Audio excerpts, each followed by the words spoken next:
addicted to? And what did this world do to you? What will it take to get you through? And how long has this had a hold on you?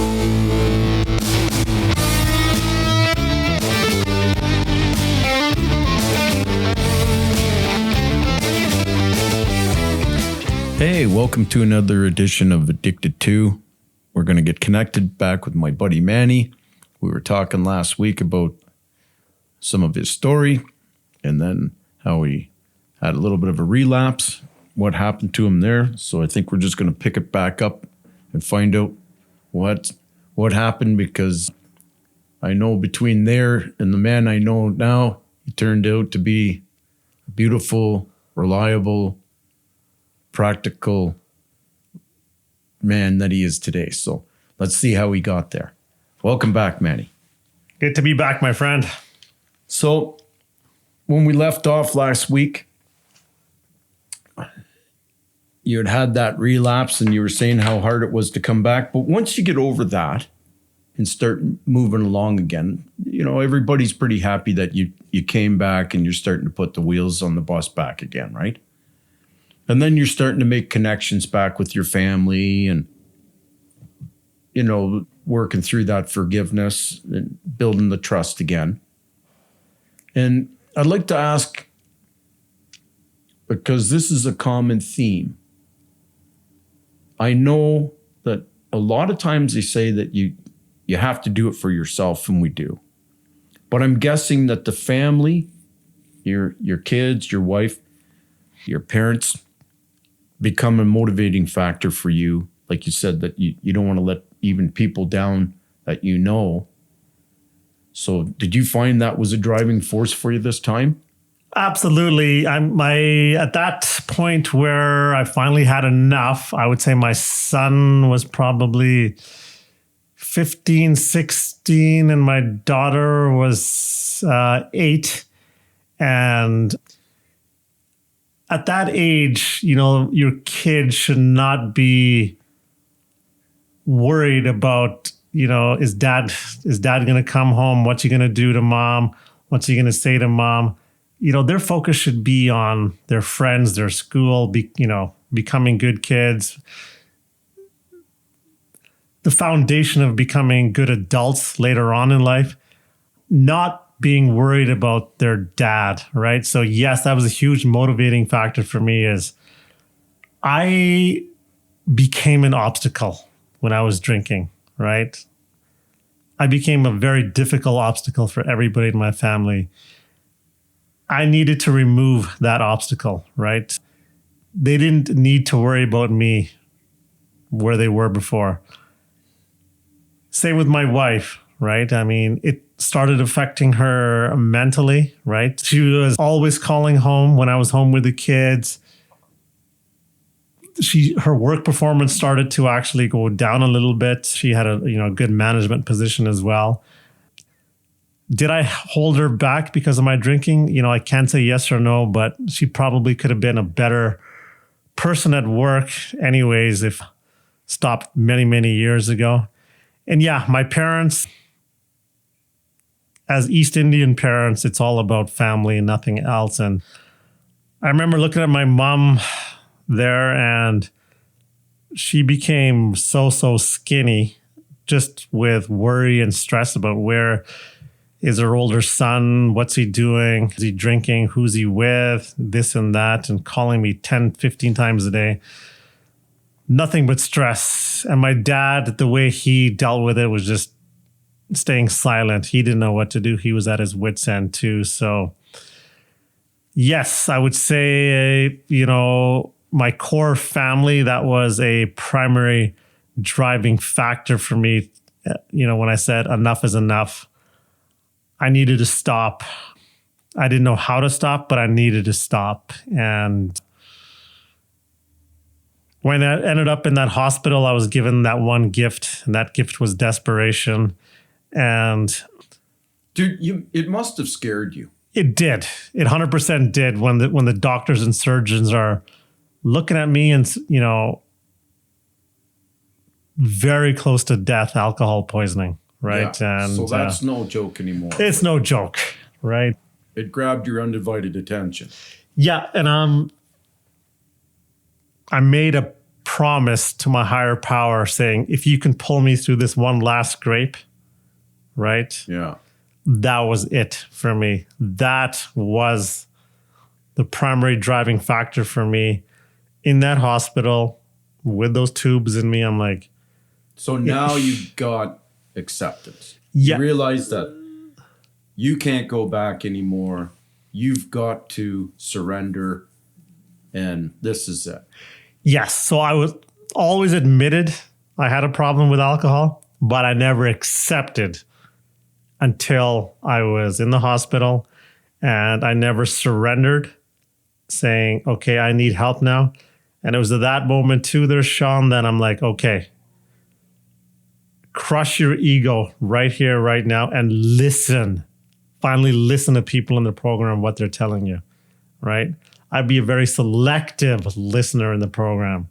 So, You know, when you say crush your ego, I mean, I don't mean to laugh, but I never ended up in the hospital, thank God, due to those external substances. However, I have been in the hospital, and when you say crush your ego, I mean, anybody that spent any time in there and puts on one of those gowns backwards with the back end open, you leave your pride on the shelf, so to speak, right? I mean, and then once you get into that situation, they're poking and prodding, and forget it, man, because you know your pride's gone down the toilet with everything. Because, exactly. So it's not a great position to be. I mean, you're in the hospital because you need help for whatever you're in there for, and yeah, your pride is gone. So it kind of fits that if that was the message, right, you were going to get it loud and clear. Yes, my higher power gave me that message right to my forehead saying, this is it. This is your last chance. It sits on your chest. Yes, that was it. That was the clear message I needed, right? The doctors only could say so much. My wife, my kids, my parents can only say so much, but it was my higher power that said, okay, no more chances. This is it. So it shook you to the core. Yeah, that was the gift of desperation. I needed to say, okay, I'm ready now. So now you get out and we've got a new attitude. So you're kind of building on the seeds that were planted before, but I'm guessing there was a shift now. You're a little bit more focused. You're realizing that this is deadly and you're not going to play with fire. You've touched the stove. So you come back and now you just take us from there. Yeah, so I left the hospital and I remember I went with my mom and dad and I went straight to their house. Okay. My wife didn't want me back in my house, No. right? So I lived in my mom and dad's house for the next 3 to 6 months. And it was like going to a meeting every day.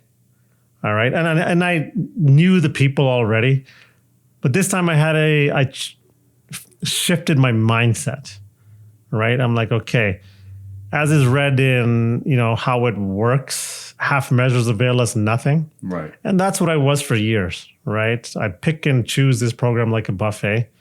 But this time I was all in, right? I wanted to make sure I got step 1 fully corrected, fully down pat before I moved to step 2.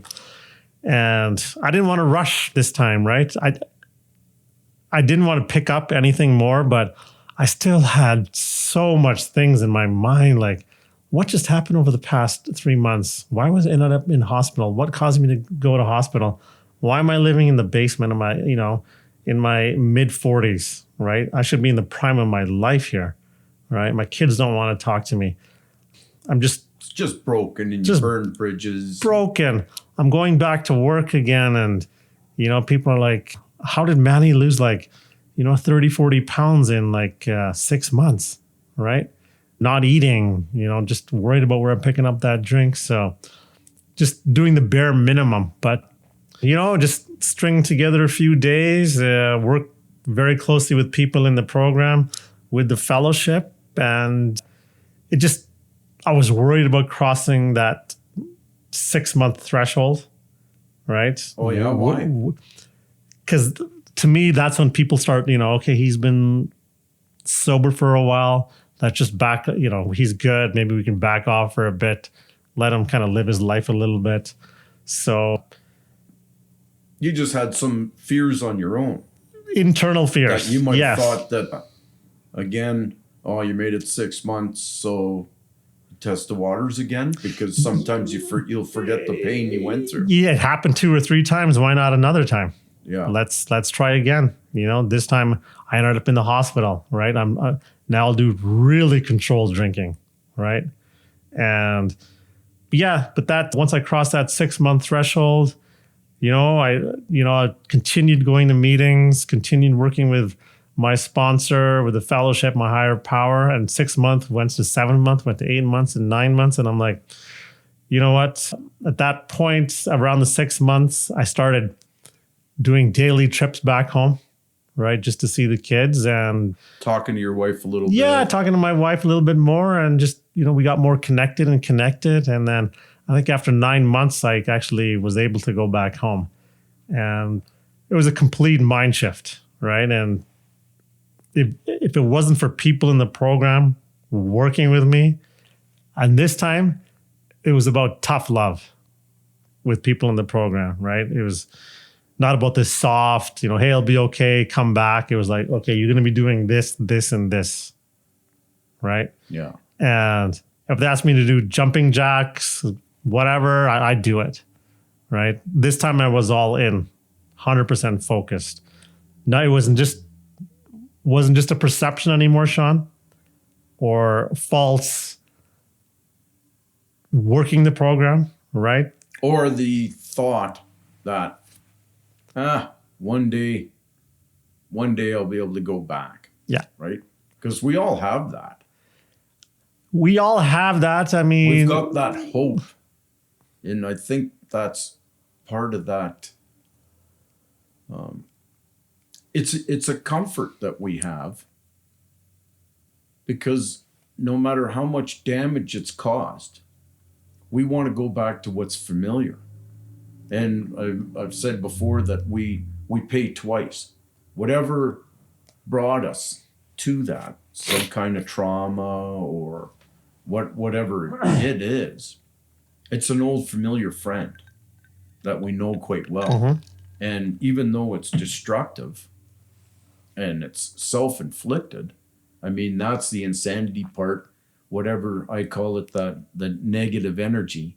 And it's like you're standing on a telephone pole and you're saying, okay, I'm going to stand here and I'm going to be okay.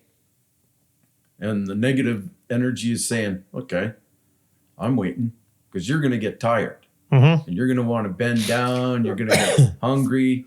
You're like, no, I'm good. And he's like, okay, you think you're good, but sooner or later, you're going to fall off that pole. I'm going to push you. I'm going to wait until you get tired. Yeah. And it's like that first 2 years there, Sean, I kind of avoided everything, any high risk situations, because it's like the saying, you go to a barbershop, you sit there long enough, you're going to get a haircut. Yeah. Right. Fire, you're going to get burned. Yeah, exactly. So you had to get strong. I had to get strong. Build a foundation again. Yeah. Build my foundation. So, that 1 year crossed, I did my, birthday speech. This time I didn't rehearse it like I did my first time. It actually came from the heart. You rehearsed the first one? Yes, I did a speech. Really? Yeah. Why did you feel you needed to do that? But there goes my ego again. Oh, because I wanted to be professional. I wanted to be, you did, yeah. perfect. I wanted to be, every single subject thing. I wanted to, talk about it, right? And I wanted to dress really good, look like hey, this guy's got this program licked. But the insanity piece of that there, Sean, is... Well, I mean, I can see though, I mean, part of it too is you are a well-educated man. You are meticulous, and you like. I mean, let's face it. You're doing accounting. You've got to be right. It's not like that's close enough. There's no close enough. You've got to be on the money, so to speak. So I can see that being part of your personality too. Not just to beat yourself up and saying, because I mean, think about what you do every day, right? So even when you're sober, you don't, I'm sure when you go to work, you don't say, that's good enough. If you say it's good enough, that's because it's close enough within the penny. Right. Right? Because I mean, that's the way it works. Yeah, but I mean, some of that stuff carries over. Yeah. No, this. You don't want to go to a doctor that says, "Hey, we're going to do surgery today, and I hope we get close enough. I hope it's okay." Yeah. You know? Yeah. But no, I mean, since I've been very engaged in the program, as the promises say, things will open up for you, right? They do. Promises, they do 100% come true. And forgiveness comes, trust can get rebuilt. No matter how far down we go, we can climb back up, but it can be a tough go. Yeah, for the first 2 or 3 years, I didn't want to leave the city. I wanted to always be close to home because nobody would trust me to leave the city. But as you said, with the trust is built, the forgiveness is given. And I remember my first out of town trip after I finally got sober.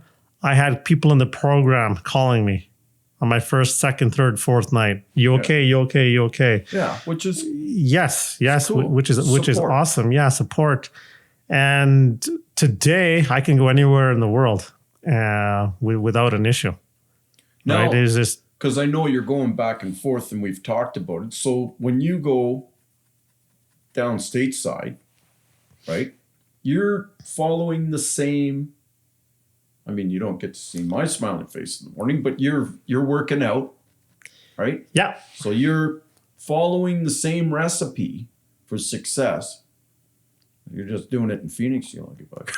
Yeah. No, it's the same. I mean, the same process. You don't go down there and start wavering and saying, I'm not going to work out today. So you follow the same. Yeah, I don't like to break my routine. The only time I break my routine is the travel day, right? Because, it's 3 hours to get to the airport, 2 hours to get to the airport, and then the 3-hour flight, and then car rental. So that's a disruptive day, the travel day. But every other day, Sean, that I'm down in the States is pretty much the same routine. And what else? So once you do your daily stuff, what do you do? Like, what do you do when you get those times that you're getting stressed out and you're like, or what do you do that kind of takes you away from stuff hobby wise? Like you've got your working out and your work. So my program or my daily routine, anytime I get stressed, this program has taught me to practice patience and tolerance and kindness, right?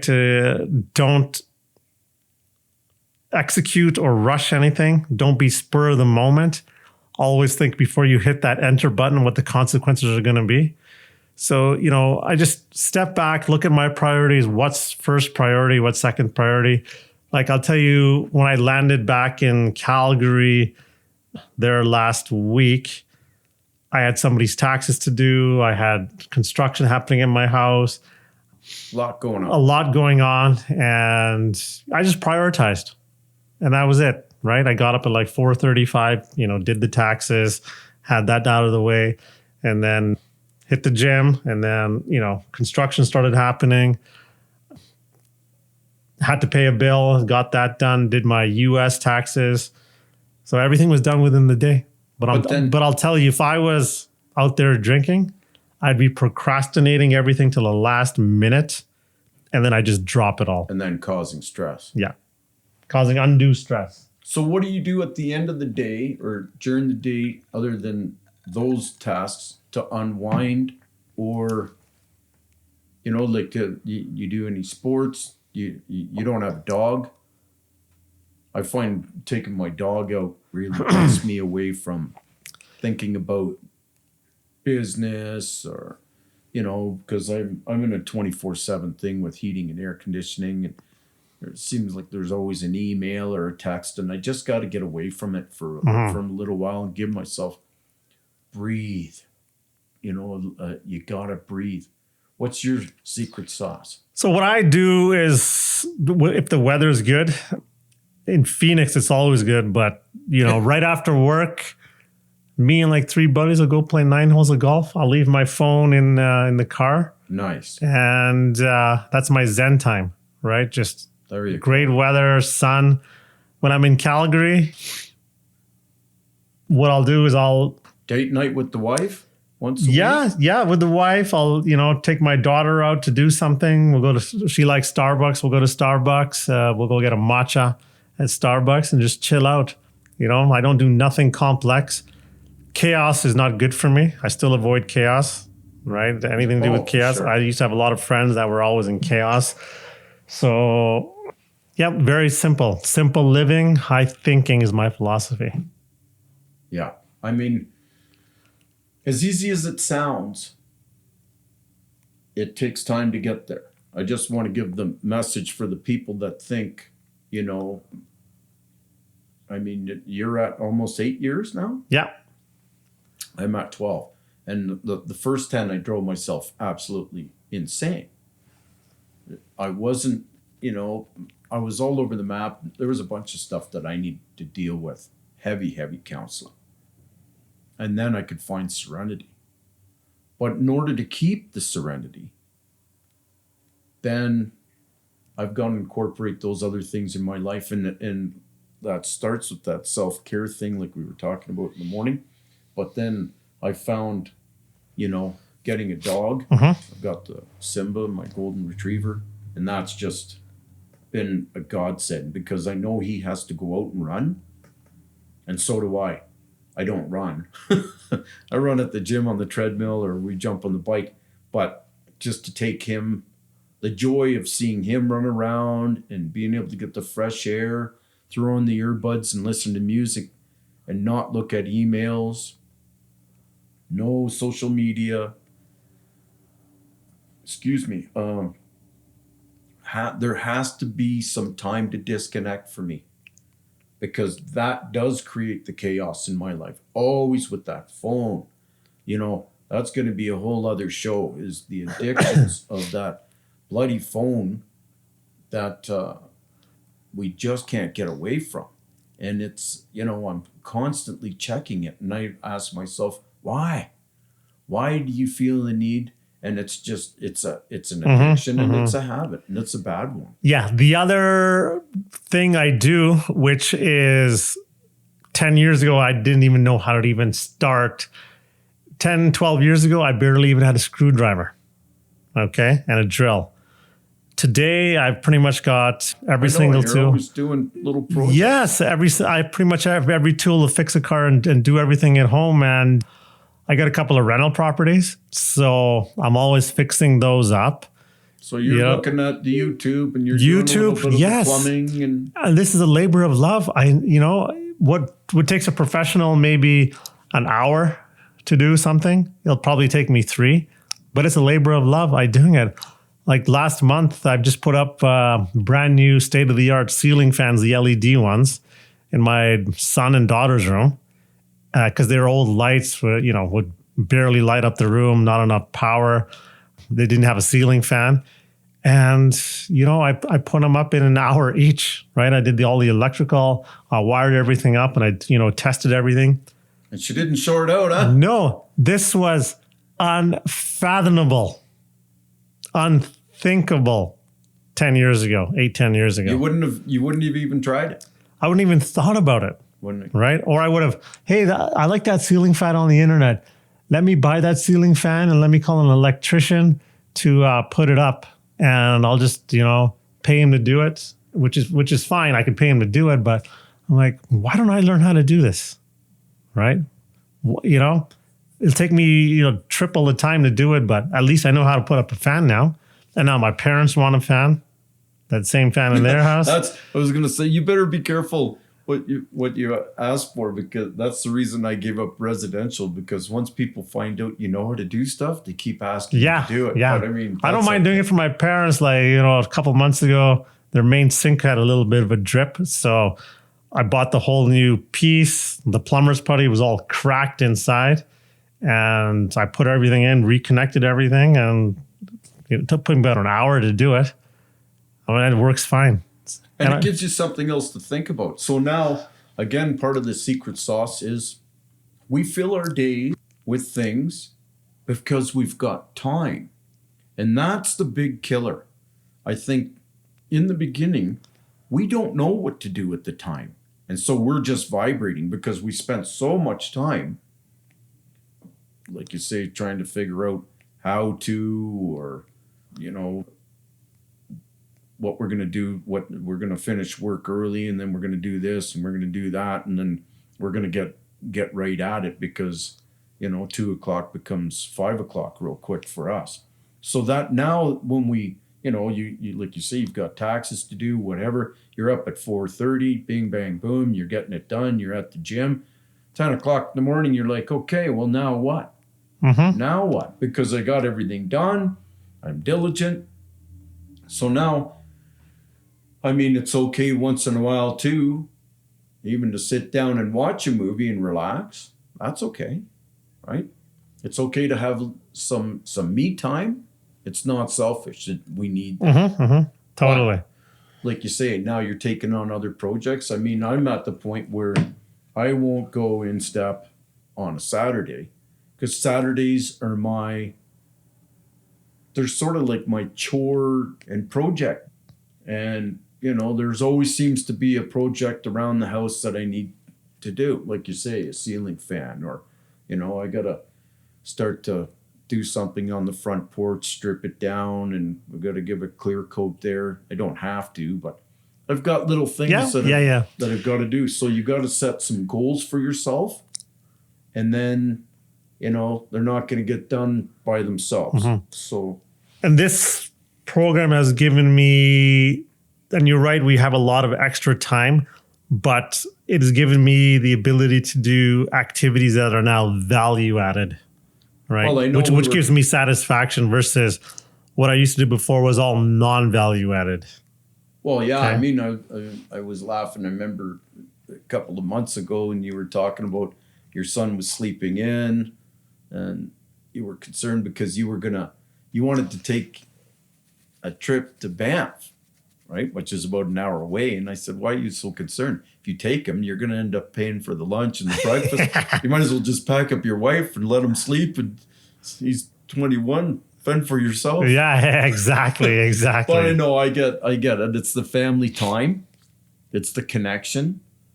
And, you've got the time to spend on that. So, whereas before we were just so self-centered, hiding, we isolate, we break those connections. And we'd be consumed in ourselves. It was always about me, not about you. How can you give me something without me giving you something else, right? Unless, you're right where I am.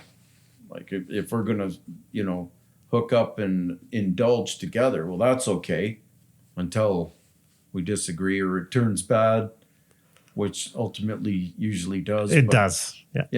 And it's usually because of something stupid, but it always starts out with great intentions and ends up in some kind of a black hole. Yeah, and I mean, when I get up every morning, Sean, what can I do that is most impactful today, right? It will be at work, will be at the gym. Do I have a house project to do? Should I do something with my family, right? It's always thinking about positive things now. And the more you fill your days with that, then the less time the obsession has to creep in, because you're too busy trying to figure out you're scheduled to get these other things done. Is what I find. Yeah. So that's when it does enter into my mind on either when the stress comes, where it's too much, it's overwhelming, or for whatever reason it just feels like giving me enough for whatever reason. And that can be, I mean, I used to smoke cigarettes, and it was amazing. It was a couple of years ago. I've quit. It'll be 8 years this June. Wow. Out of the blue. For no reason. I wasn't stressed out. I had a craving for a cigarette. I mean, I almost went to the store. I didn't. But I was almost like 80% there because the urge, those demons. And I thought, wow, like after this much time, nothing even happening, it just creeps in there, and it can't. So, it's the same with this. Anything that we are, a slave to can always come back at any moment. I think that's what the message was for me, and would have been so easy to just hop in the truck. I mean, I could get a cigarette it might take 3 minutes. Run down to the store, open a pack, and I'm sure glad I didn't, because I know I'd be at a pack a day now. That's how easy it is. Yeah. I mean, it's everywhere, whether it be a liquor store, whatever vice you have. It's there for the taking. It's there for the taking. Especially with a cell phone, Yeah. let's face it. Like, Yeah. You can phone buddy, hey. I mean, you can get stuff delivered now. Yeah, I was actually at hockey on Thursday, and the goaltender on Thursday, his brother is having a lot of problem with alcohol. And he was telling me he doesn't even leave the house anymore. He orders it through Skipped Dishes. And I'm like, this is it. And I'm like, wow, when I was that bad, I had to always leave the house and get it. We never had Skip the Dishes, 10, 15 years ago. But that's dangerous too, because I mean, can you imagine how far down the hole he's crawling? Yes, very dangerous, right? And I mean, he doesn't even have to leave nobody knows what he's doing, because everything is delivered right to his front door. Yeah. So it's a sad situation. Yeah. Hopefully he finds his way out. And I did reach out to the brother saying, hey, if he wants help, he can always call me. But he wants to need and want help. I can't just reach out and say, hey, I play hockey with your brother. I've been through what you're going through. Let's work together. Well, right? when we're in the thick of it, we're like, yeah, whatever. Yeah. I'm all right. Just bugger off. Man. Like, we don't want to hear it.